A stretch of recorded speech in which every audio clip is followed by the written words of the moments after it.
Up next, we have Ezinne Udezue joining us to talk about the heart of product management.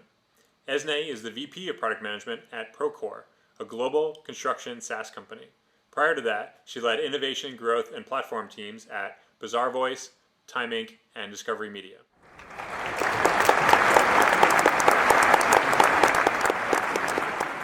Hello, New York Product Conference. To the lovely audience in New York, beyond New York, in this new virtual world.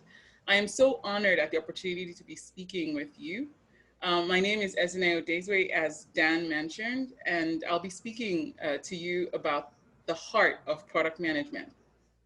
But before I do that, let me tell you a little bit about me and give you some context. I'm currently the Vice President of Procore. So what does Procore do? We build software for the built world.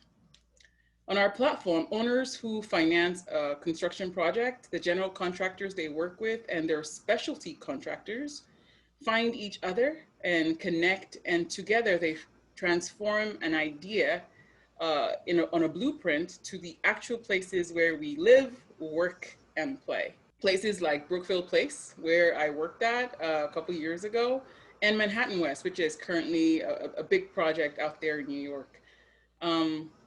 In addition to the work I do at Procore, here's a little bit about what I do outside of work that is also product management related. I'm an all-star mentor with TechStars. TechStars is a startup accelerator, and I'm also involved with DivInc, another accelerator that's focused on underrepresented founders.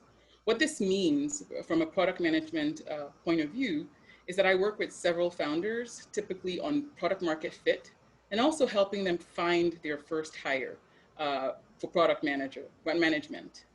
I'm an investor, and I co-lead the product practice at Kernel Fund, which is an angel fund, and I do their tech and product due diligence prior to investment.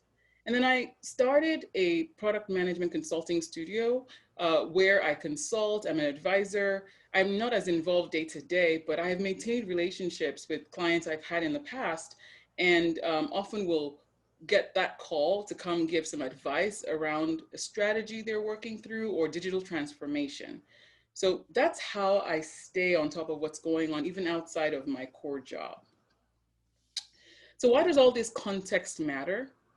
It matters because I've had the good fortune of working with large and small companies in industries from media to manufacturing, companies that are seeking product market fit, companies that are still trying to reposition and find their way, companies who are bought into product and those who aren't, who are not necessarily sure they're committed to this idea. What I've discovered is that the role of product management is the same. Many people define it with whatever words, but the role is to achieve business success by meeting customer needs through a digital product solution. As the main agent in a company organizing others to create value, the role is the same.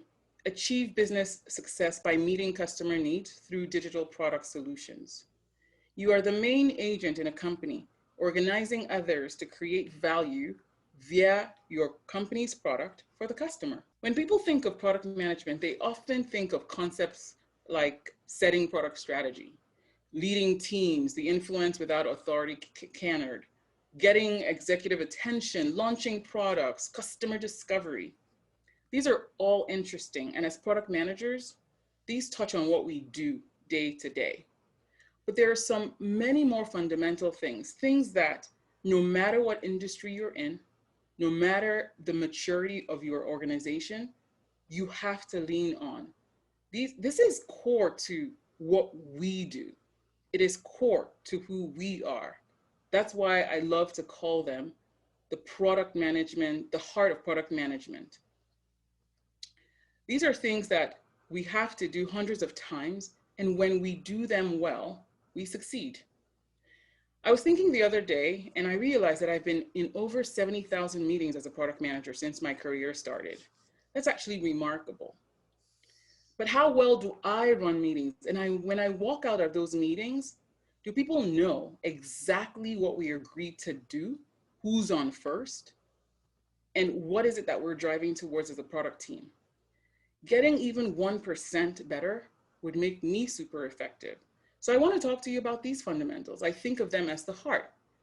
And my hope is to share with you how doing these will help make a difference from being ordinary to great. The core things that I think are at the heart is being the advocate for the customer, driving clarity, bringing others along, having the courage to choose, decision-making, taking bets, and seeing around corners, just being aware of what can transpire, either externalities, macro trends, or even within your organization, knowing who will be the blocker.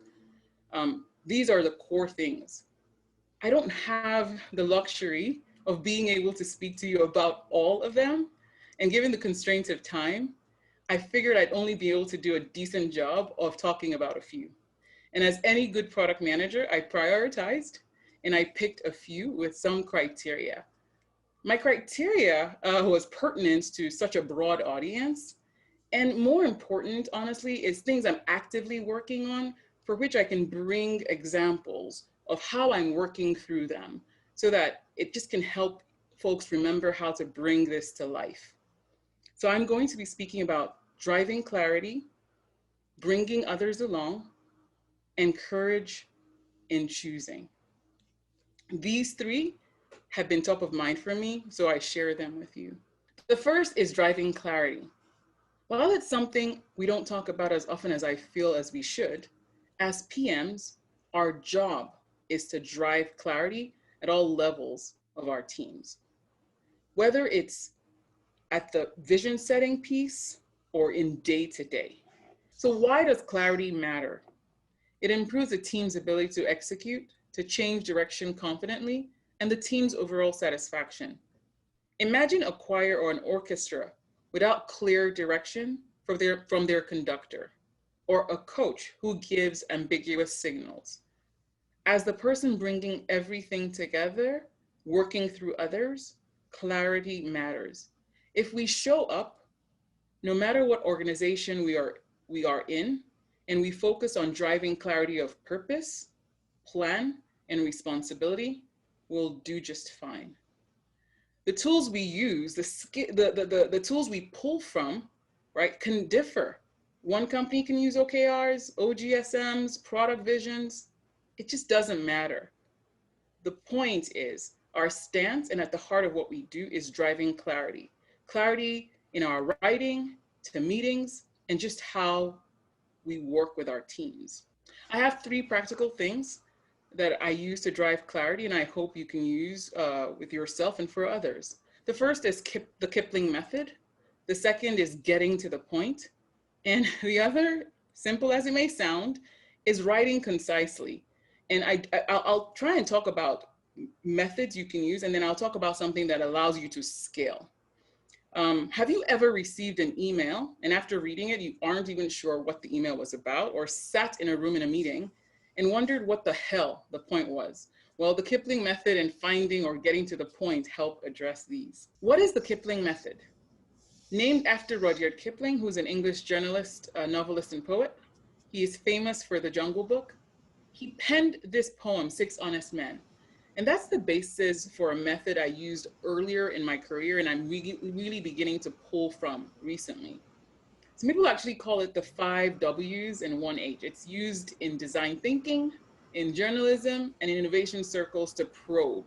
I love it as a tool for driving clarity because it actually aims to find the essence of any matter, which is what clarity is actually just about. So when you write, speak, create a plan, be honest about your what, your why, your when, your how, your where, and your who. That's ultimately what it is. We'll talk about this as we go through the rest of the presentation. The second hack around driving clarity is getting to the point and asking hard questions. This is something I have used to remind myself to focus on value creation in situations. And I say situations, for example, I could be walking down a hall with my teammates and it isn't necessarily a meeting, but it's also pertinent in a meeting. So being intentional about my words, my time, and other people's time, I aim to get to the point. And what does the point really mean? It's simply, I ask myself, what is the purpose or the outcome, option, or output of this conversation, of getting these people together? I think it needs to be really clear. And I also ask, is there information being shared, which is the I? Are needs being addressed? Basically, is there an ask here? And the last is the T. Is this making this team any better? Are we working through something? Is this a team building session or a workshop where we're creating an output together?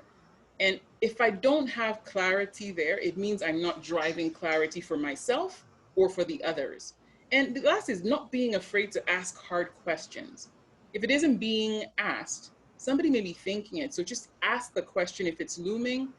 If you mean it and you think it'll drive clarity, ask it. The next and final is write clearly and concisely. I told you I talk about scale, and I have learned that part of driving clarity and driving it at scale is knowing how to write clearly and concisely. While it's very easy to say, it's actually really hard to do. This has become even more important in this new world where COVID has forced several companies to embrace a more distributed team. As a leader, it's so much easier to scale when the strategy is clearly written. And I've seen the power of clearly written strategies, clearly written memos, posted for everyone in the company to reference, and how it reinforces our vision, our mission, our strategy. A very practical way to drive clarity is to mean what you say. This actually is also the key to concise writing. I'll tell you a story. For years, I had heard feedback about trying to help make your writing concise.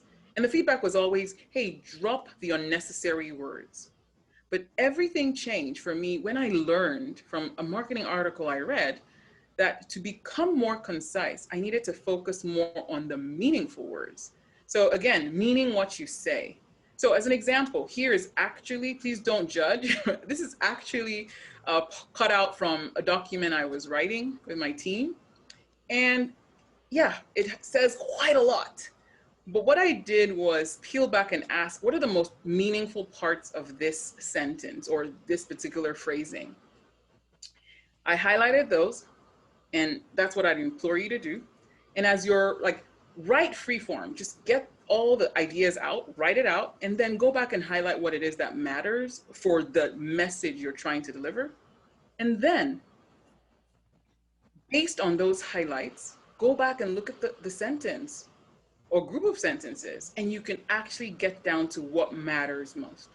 So in this case, here's the after. It's more succinct, it's clearly written, and it drives clarity. We are here to deliver solutions that connect our community, and we provide a single destination. That's the essence of what we were trying to do. The second thing I wanted to talk to you about, which I believe is at the essence and at the heart of being a great product manager, is bringing others along. Again, really easy to say, but I don't see people fully embrace it in a way that demonstrates that it's core to our role and it's core to how we implement the skills we've learned. As product managers, you are the chief evangelist of your product. You are the head of hurdle removing for your teams. You are the president of convincing others when things are stalled. This is our job, and we need to build the muscle to bring others along and keep fit. It's really imagining or metaphorically walking over to a friend on one side of the road and grabbing a hold of their hand and walking them over to where you are to continue the journey. So things like inviting engineering, UX, and customer success to the table when you're visioning, ideating, that's rooted in this idea of bringing others along. Something we also talk about as a skill or competency, which is stakeholder management, is also rooted in this. So how do we practically show up and bring this to bear in our day-to-day as product managers? The first, I believe, is actually seeing the humanness in our team, our partners, our stakeholders, and even those painful people who we have to work with, understanding who they are and why they are, connecting to them as humans. That difficult team lead or engineering lead who can't seem to get out of their pessimistic chair or framing and begin to believe what's possible. I think seeing the humanness is actually stepping and asking, is this a skills gap? Is this coming from a place of pain or an issue in their past? Perhaps you have failed to explain that, yes, you do see the risk that makes them pessimistic, but the risk is worth taking on tech debt or whatever the issue may be because of the payoff. So walking and bringing them along is going to where they are. They see the risk, which you see too, but you are doing the calculation of bringing them along. By meeting them and acknowledging the risk and walking them to the payoff, you can get a partner that is bought in. The second is planning for actually bringing others along and valuing their perspective. And the third is open and visible work. Again, the third is about scale. How do you bring others along at scale is making the work open and visible for others to see. Putting it on your Confluence page, your knowledge management location, whatever that is, making sure that every stage of your process is visible to others. So let me do a deep dive around planning for it. I think that part of being planful and planning to bring others along, no matter where you are in the stage of product management, is a recognition that you value the perspective of others. This is the value of diversity of thought, the diversity of experience. So bringing others along isn't because you have to, it's because you want to, you choose to, and value what it brings and how it makes you a better product manager and helps you actually achieve your goals better. So practically, what does this look like? I think it's just core stakeholder planning upfront. I recently sent a note to my leadership team about improving how we bring others along, stakeholder management. And some really practical ways we discussed was really trying to identify the stakeholders via different categories. We actually started thinking and framing it in terms of our enablers. Who is it that's going to help me and who's going to enable this effort? Who's going to enable this goal? First, our tripod of partners, UX and engineering. Who are our dependencies? Who are the cross teams? Example, the infrastructure team as an example could be a dependency. Then we asked who's impacted. Who are those downstream of our intent? The list goes on. Who are the supporters, the dissenters? Any good product manager is usually good at this. It's not because they just know it. It's because they actually have been taught and have adopted the framework. So I implore you to actually create that. And the important thing to leave you with is that it asks the question, what, which is the effort, who is involved in this effort, and why would they be impacted by this effort? And it values the diversity of thought, the information you can gather by actually planning it out. The last part of this slide talks about the how and when. Like, how should you communicate? How should you bring them along? When? What's the frequency with which you reach out? What isn't here is the where. Where in the effort, where in the goal should you bring people along? My answer is at every single stage. The reality is, if you bring people along at every stage, you don't have to waste time catching them up. I found out that most of the escalations I receive as a leader in product management comes from the fact that people just didn't know things were happening. And it came from people thinking that it was too early to inform. So I believe, again, in visible, transparent, and open work, and just bring folks along when you can. My former company actually did this really well. They had this go-to-market meeting where all the core stakeholders were. It started off as a way to talk about the things we were about to launch, but then we changed the format. It really wasn't about what we were launching, but it was about now, soon, future. So there was a deep dive into what we're about to launch, but then we talked about the things we're going to work on soon and the problems we're hoping to solve in the future. And even seeding the hypothesis or seeding the ideas we were contemplating, the rest of the organization was able to weigh in. They saw that we value their perspective, and it shaped and changed how we work together across the organization. So last but not least, the other thing I want to talk to you about, or the third thing I want to talk to you about, is the courage to choose. I think it's often overlooked, the simple ability to make a decision. Maybe you have all the facts and maybe you don't, but if you're able to quickly assess a situation and make a decision while others stand idle, you are light years ahead of the curve. It often doesn't mean that you categorically know that you're making the right decision or you have a full grasp of all the data required for the situation.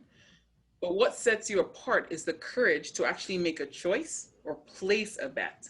Over the years, one thing I've helped my teams recognize is that this courage to decide, this courage comes from isolating the two steps. First is framing the situation and then placing a bet when it comes to outcomes you want to drive. And in the case of decisions, it's framing the decision and then making the decision.